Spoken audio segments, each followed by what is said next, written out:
৩০ লাখ টাকা খরচ করে ৯০০ পাতার অনুসন্ধান শেষেও কোনো পদক্ষেপ নেই বিসিবির। সন্দেহভাজনদের নাম আছে, কিন্তু পর্যাপ্ত প্রমাণ না থাকার অজুহাতে অভিযুক্তরাও সুযোগ পাবে বিপিএল এর পরের আসরে। আনটিল প্রুভেন গিলটি আপনি কিন্তু আমাদের সবার কাছে আপনি ইনোসেন্ট। যখন আমরা ফাইনাল হয়ে যাব, আপনি তো এখন আপনাকে সন্দেহভাজন করা হয়েছে। আমরা চাই যত তাড়াতাড়ি সম্ভব এটা আমরা পেতে চাই, কিন্তু যারা কাজটা করছে তাদেরও একটা সিস্টেম আছে, তাদের একটা সময় দিতেই হবে আমাদের। সো যেই মুহূর্তে অ্যাকচুয়ালি আমাদের হাতে এসে পৌঁছবে সেই মুহূর্তে থেকেই কিন্তু এটা এফেক্টিভ হয়ে যাবে। এদিকে নতুন কমিটির নতুনভাবে বিপিএল উপহার দেওয়ার শুরুতেই সেই পুরনো রূপ। ফ্র্যাঞ্চাইজি ফি জমা দেওয়ার ডেডলাইন পার হবার পরেও আলাদাভাবে দুই প্রতিষ্ঠানকে সময় দিচ্ছে গভর্নিং কাউন্সিল, যাদের একটা আলোচিত চিটাগং কিংস। এই পর্যায়ে তারা আজকে কোয়ালিফাই করেনি। নেক্সট ডেতে যেহেতু আমাদের ফাইনাল হবে, প্রাইমারি আমরা এলওয়াইটা দিব 2 তারিখ, রোববার অথবা সোমবার, 2 বা 3 তারিখে।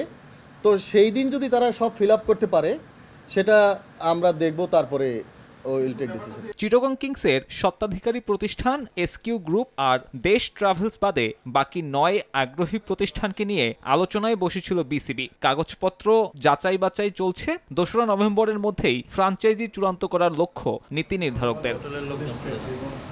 দলগুলোর পক্ষ থেকে পরামর্শ ছিল অনেক। ড্রাফট না করে নিলাম, প্রতি ফ্র্যাঞ্চাইজি থেকে একজন প্রতিনিধিকে গভর্নিং কাউন্সিলে রাখা। এসব অনুরোধে কান দিবে কিনা বিসিবি নিশ্চিত নয়। ব্যাটে বলে না মিললে 3 মাস আগে নাম সরিয়ে নেওয়ার সুযোগ রেখেছে বিসিবি। যদি টার্মিনেশন ক্লজ একটা থাকবে, সেই টার্মিনেশন ক্লজটা 3 মাসের আগে, যেমন ধরেন খেলা যদি ডিসেম্বরে হয়, মৌসুমটা যেহেতু ডিসেম্বরে আমরা দীর্ঘদিন প্র্যাকটিসে এসেছে, সো তার 3 মাস আগে যদি উনি চলে যেতে চান, উনিও আমাদেরকে নোটিফিকেশন দিয়ে জানাবেন।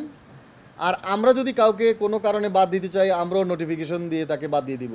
সময় স্বল্পতায় এবার 6 দল, আগামী মৌসুমে 7 বা 8। 5 বছরের চক্র শেষ হবার আগে আইপিএল এর মতো 10 দল করার লক্ষ্য গভর্নিং কাউন্সিলের। এবারের আসরে থাকছে ডিআরএস, আল্ট্রা এস কিংবা স্পাইডার ক্যামের মতো সব প্রযুক্তি। সাব্বির মিথুন, সময় সংবাদ, ঢাকা।